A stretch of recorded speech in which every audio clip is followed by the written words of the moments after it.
গেছে। বন্ধুগণ, এ গেল আন্তর্জাতিক বিষয়। আজকে আমি এখন বলবো আমি এই রাজ্যের কথা।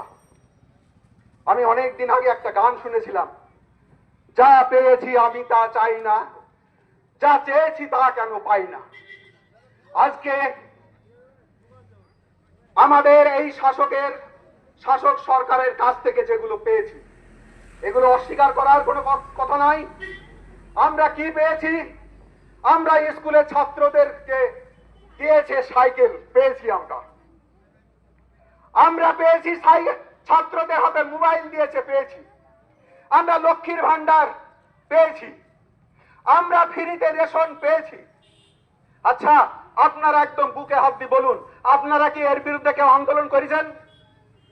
আপনারা কিন্তু কেউ আন্দোলন করেননি, এগুলো কিন্তু দিয়েছে মমতা সরকার।